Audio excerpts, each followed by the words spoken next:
Interior को change कर देंगे तो I think Brezza is one of the best service है ना, वो इस गाड़ी की सेल की यूएसपी है। क्योंकि जितना सर्विस कॉस्ट कम होता है उतना बंदे को लगता है मेरी पॉकेट से एक्स्ट्रा पैसा नहीं जा रहा है, तो हम ऐसी चीज़ों पे इन्वेस्ट करें जिसका रिटर्न भी मिले। अब मैं ऐसी जगह पैसा इन्वेस्ट कर दूं जहाँ की सर्विस कॉस्ट बहुत हाई जा रही है, स्पेयर पार्ट्स आसानी से अवेलेबल नहीं हो रहा है, कॉस्टिंग बढ़ रहा है, तो मेरे लिए टेंशन था। तो इन सारे फैक्टर्स को देखकर ही मैंने इन चीज़ों, मुझे अंडर पावर तो किसी भी एंगल से नहीं लगा। अंडर पावर का मतलब होता है कि जब मेरे को जान रिक्वायरमेंट है और मुझे नहीं मिल रहा है, रेड लाइट आ रही है, मुझे क्रॉस करना है, बट ऐसा इसमें फील नहीं होता। आप एक्सेलरेशन पे पैर देंगे, गाड़ी भागेगी।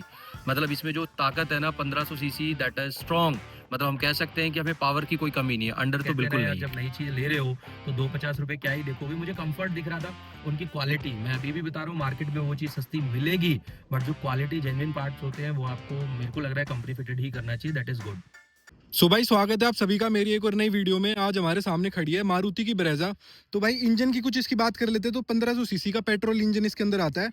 102 bhp के साथ 136 Nm टॉर्क आ जाता है इस गाड़ी के अंदर।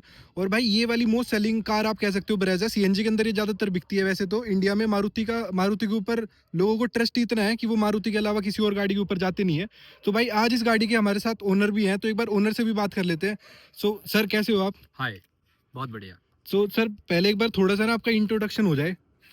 माई सेल्फ राहुल उपाध्याय और मैं बेसिकली बाय प्रोफेशनल टीचर हूँ। और इससे पहले मेरे पास स्विफ्ट गाड़ी थी और स्विफ्ट गाड़ी को मैंने यूज़ करा काफ़ी टाइम। मारुति का जो ट्रस्ट वैल्यू है वो पूरे इंडिया में बहुत अच्छा है और उसी ट्रस्ट वैल्यू की वजह से मैं दूसरे ऑप्शन, जब सेकंड मेरी गाड़ी आई तो उसके बाद भी मैंने मारुति को ही स्विच करा, बट इससे पहले मेरे माइंड में काफ़ी कुछ था। गाड़ी ली हुई आपको कितना टाइम हो गया वैसे इस गाड़ी को? ये मैंने फैब में ली थी। तो आपको अराउंड 1 साल वाला होने वाला है। राइट। तो 1 साल के अंदर आपको कैसा कुछ लगा अभी तक कि आपका डिसीजन सही था या फिर आपका अगर मैं बोलूँ तो बिल्कुल 10 on 10 मार्क्स दूंगा, क्योंकि जो मेरा फीडबैक था इस गाड़ी को लेकर वो काफ़ी अप टू द मार्क था। इससे मेरे को सबसे पहले हाइट क्वालिटी जो थी वो काफ़ी अच्छी मिली। मेरे पास सेकंड ऑप्शन ओरा भी था, ओरा को मैंने सेलेक्ट किया। वेन्यू भी मैं इस रेंज में देख कर आया था, बट मेरे को वहाँ कहीं ना कहीं कंफर्ट नहीं मिल पा रहा था। और जो ट्रस्ट वैल्यू की मैं बात करूँ तो वो मुझे कहीं ना कहीं मारुति के साथ ज़्यादा थी। इसकी जो सेफ्टी कंसर्न है वो कहने वाली बात होती है कि मारुति यार अच्छा नहीं दे रहा है, बट आज की डेट में मारुति का जो बिल्ड क्वालिटी है वो काफ़ी अच्छा है। जो हम वीडियोस में देखते हैं उतना ज़्यादा रफ नहीं है जितना बताया जा रहा है। तो जैसे आप इस गाड़ी को लेने गए थे तो इस गाड़ी पे कोई वेटिंग वगैरह भी थी? ऑब्वियसली वेटिंग थी, काफ़ी वेटिंग था। 2 महीने का वेटिंग टाइम मेरे को इससे मांगा गया था, बट स्टिल वेटिंग तो रहता ही है क्योंकि गाड़ी की डिमांड है, बट स्टिल उसके बावजूद भी मुझे ऑन टाइम डिलीवरी मिल गई थी। तो आपको 1 महीने के अराउंड अगर बोले तो हम डिलीवरी मिल हाँ, गई थी? 1 महीने के राउंड लग गया था मुझे। अच्छा, तो आपने जैसे ब्रेजा, तो ये आपने पहली गाड़ी यही देखी थी या इसके अलावा जैसे अभी आप बता रहे थे कि आपने ओरा भी देखी थी, वेन्यू भी देखी थी? हाँ। तो इस सेगमेंट की गाड़ियों में अगर हम बात कर लेते हैं तो ग्रैंड विटारा भी आ जाती है, वेन्यू भी आ जाती है, i20 के टॉप मॉडल वगैरह, बलिनो के टॉप मॉडल वगैरह, और फोरोनेक्स का सीएनजी के अंदर भी आपको एक ऑप्शन मिल जाता है मारुति की तरफ से ही, बहुत अच्छा ऑप्शन। सो आपने कैसे, मतलब कैसा आपका प्लान था कि आपने ये वाली गाड़ी तक मैं अपनी नीड को बताऊं तो थोड़ा सा, मैं मतलब जिस लोकेलिटी में रहता हूं वहाँ का एरिया भी थोड़ा अप एंड डाउन है, तो रफ थोड़ी ड्राइविंग है, तो उनको हाइट वाली गाड़ी चाहिए था। मैंने हाइट में महिंद्रा की 300 आता है महिंद्रा का, तो उसके बारे में प्लान करा, बट उसका जो मेंटेनेंस था ना वो मुझे थोड़ा सा अनइफेक्टेड लग रहा था बाद में। राइट, उसकी आवाज़ का भी बहुत ज़्यादा कंसर्न था। तो जब मैंने इसकी ड्राइव ली, उसको कंफर्ट देखा, तो मुझे ये गाड़ी बड़ी पसंद आई। तो फर्स्ट टाइम में हिट करा मैंने। ये सेकंड थर्ड ऑप्शन था जहां मैं लास्ट में गया मारुति के पास, बट फर्स्ट प्रायोरिटी में मेरी मारुति आ गई। तो ये मेरा रीजन था। तो जैसे आपकी पहले गाड़ी थी, आपने बताया कि स्विफ्ट डिजायर थी आपके पास।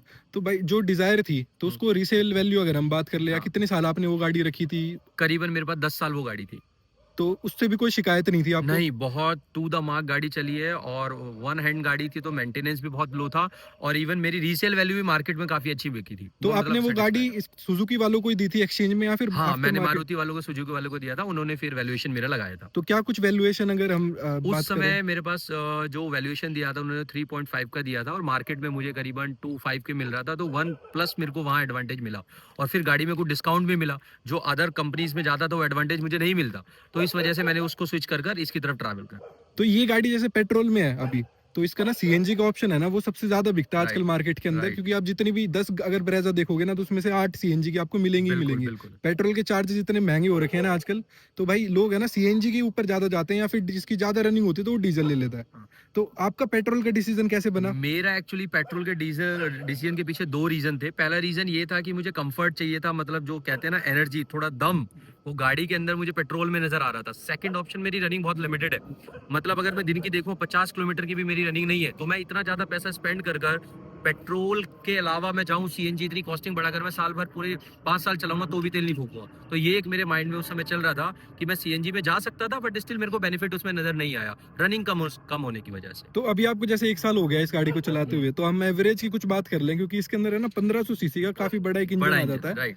क्योंकि और गाड़ियों में 1200 सीसी या 1000 सीसी सिलेरियो वगैरह में आता बिल्कुल। है। तो एवरेज की क्या कुछ आपको अभी ये दे रही है गाड़ी?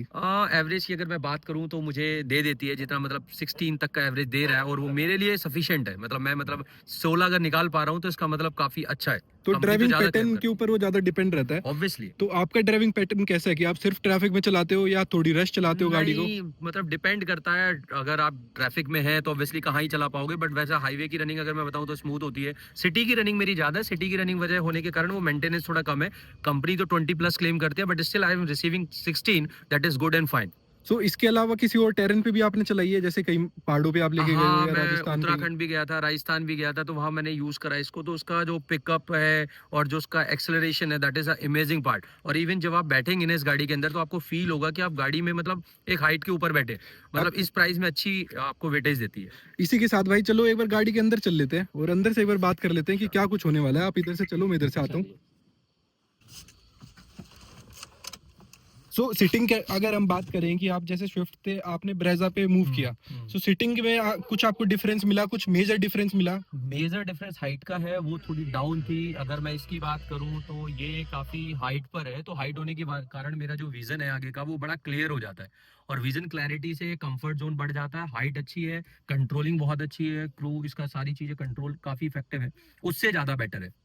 और VXI लेने का ये आपका कैसे, मतलब इसमें फीचर्स भी मैं देख सकता हूँ, तो इतने कुछ मेजर फीचर्स नहीं है कि जैसे कि एडास वगैरह आ जाते हैं, तो हाँ। इसमें कुछ मतलब सुजुकी में वो सब फीचर्स आते नहीं। तो आपका VXI लेने का क्यों ऑप्शन बना, LXI या फिर ZXI क्यों नहीं लिया आपने? एक्चुअली देखिए, एलेक्साई बिल्कुल बेस मॉडल है। बेस मॉडल होने की वजह से मुझे पावर विंडो और जो बेसिक चीजें हैं वो भी नहीं मिल रहा था, और मैं जो जेड पे जाना ही चाह रहा था उसकी कॉस्टिंग ज्यादा हो रहा था।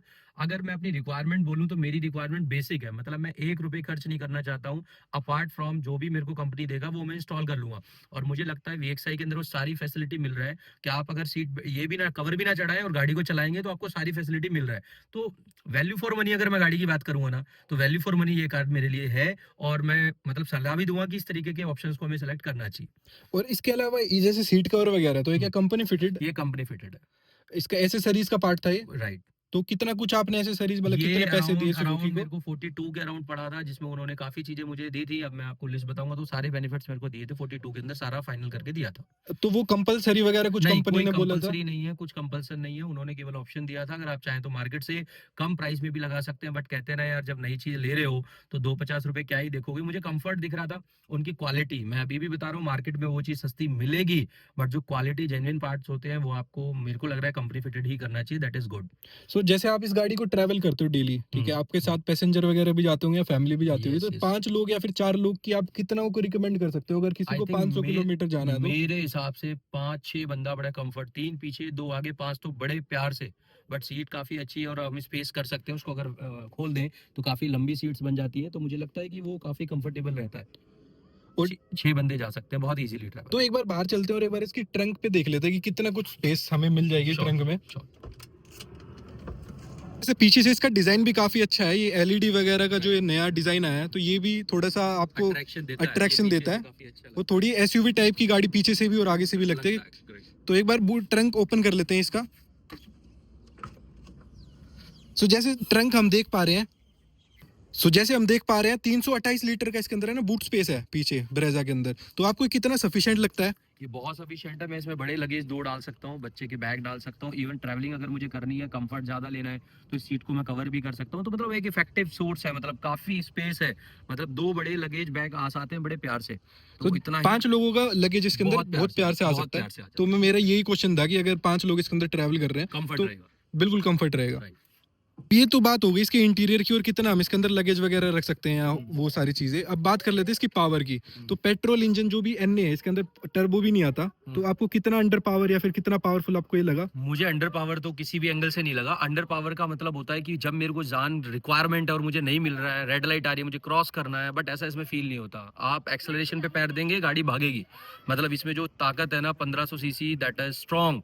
मतलब हम कह सकते हैं कि हमें पावर की कोई कमी नहीं है, अंडर तो बिल्कुल नहीं है। जैसे हम एक बार जान लेते हैं भाई, आपने कितनी गाड़ी चला दी है? ये अराउंड हो गई है 7 1000 किलोमीटर चल चुकी है। 7,000 किलोमीटर। तो आपने सर्विस वगैरह भी करा लिया हाँ, होगा, तो बिल्कुल। सर्विस पे जाने से पहले सुजुकी जैसे अपनी गाड़ियाँ इतनी बेचती है, इसकी सेगमेंट में ना इतनी सारी गाड़ियाँ हैं, राइट, अपने राइट। आप में ही कम्पीट करती हैं वो कुछ गाड़ियाँ तो, हुँ, जैसे ब्रेज़ा हुई, ग्रैंड विटारा से अपने आप में ही खुद ही कॉम्पिटिशन इनका राइट, राइट। सुजुकी में ही। डिलीवरी एक्सपीरियंस आपका कैसा था जब देखिए, आपने ये गाड़ी की डिलीवरी डिलीवरी ली थी? एक्सपीरियंस तो मारुति का हमेशा ही कमेंडेबल रहता है। रीज़न बीइंग इनके पास बहुत अच्छा स्टाफ होता है, कनेक्ट करते हैं कस्टमर्स को। अपार्ट फ्रॉम दैट साइड अगर मैं बात करूँ इनकी सर्विस कॉस्ट की, तो भाई मैंने 2 बार कराई है सर्विस, दोनों टाइम मेरी कॉस्ट ज़ीरो रही है।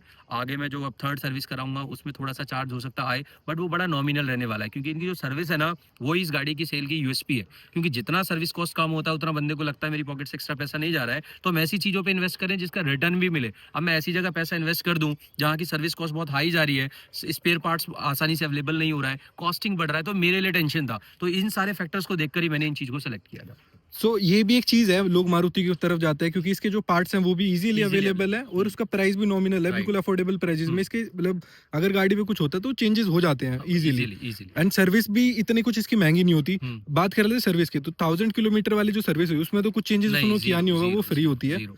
और जो 5000 वाली सर्विस थी तो उसके अंदर क्या कुछ था, वो भी उसमें भी बेसिक वो थी? भी ज़ीरो था, बेसिक था, उसमें कुछ ज़्यादा ऐसा चेंजेस आया नहीं था। हाँ, जो 10,000 वाली होती है उसके अंदर चेंजेस करते हो, तो वहाँ भी कॉस्टिंग अराउंड 2.5 के अराउंड ही पड़नी है, ज़्यादा कॉस्टिंग उसमें भी नहीं आने वाली है। सो इसके अलावा हम बात कर ले, तो आपको 1 साल हो गया गाड़ी को चलाते हुए, तो कुछ आपको कुछ इसकी अच्छाई आपने इतनी कर दी, तो कुछ बुराई भी आप हमें बता सकते हो कि? हाँ, मैं बुराइयों की बात करूँ तो हालाँकि मेरे को बुराई इसमें बहुत कम नज़र आती है। बुराई बुराई केवल एक ही है कि जैसे मतलब सनरूफ वाला अगर मैं लेता तो थोड़ा मतलब कम्फ़र्ट और लग्ज़रियस में कन्वर्ट हो जाता। बट वो मेरे ऑप्शन में था, बट मुझे लगता है कि सनरूफ की वज़ह से अगर मैं पैसा दे रहा हूँ, तो वो एक मेरे को डिसएडवांटेज लग रहा है। इस कॉस्ट में अगर वो सनरूफ भी दे दे ना, कंपनी अगर इसी कॉस्ट में सनरूफ दे दे, तो नंबर ऑफ कस्टमर दूसरी कंपनीज़ के भी इसमें बढ़ने के चांसेज़ हैं। ये एक डीमेरिट मेरे को नज़र आती है। इसके अलावा कुछ और आपको और थोड़ा बहुत कुछ लगा हो, गाड़ी की सीटिंग से लेके, इंटीरियर से सिटिंग लेके, म्यूजिक सिस्टम से इंटीरियर लेके? एक एक रीज़न हो सकता है कि इंटीरियर को जो हमेशा मारुति का स्टैंडर्ड रहता है कि वो ब्लैक तरीके से ही दे देते हैं। अगर थोड़ा-सा उसके वो अंदर से ग्रीनिश कर दें, कोई डिज़ाइनिंग पैटर्न डाल दें, तो मुझे लगता है कि वो बहुत ज़्यादा अट्रैक्शन है। हाँ, मारुति की अपनी कुछ लिमिटेशंस रही होंगी, क्योंकि इनका इंटीरियर कभी चेंज नहीं होता। इंटीरियर को चेंज कर देंगे तो I think Brezza is one of the best car. तो इसी के साथ भाई बहुत-बहुत धन्यवाद आपका थैंक यू सो हमारी मच। वीडियो में आने के लिए, thank you so much. And thank you guys for watching this video. अगर आपको ये मेरी वीडियो अच्छी लगी हो तो आप मेरी इस वीडियो को लाइक कर सकते हो और मेरे इस चैनल को सब्सक्राइब कर सकते हो।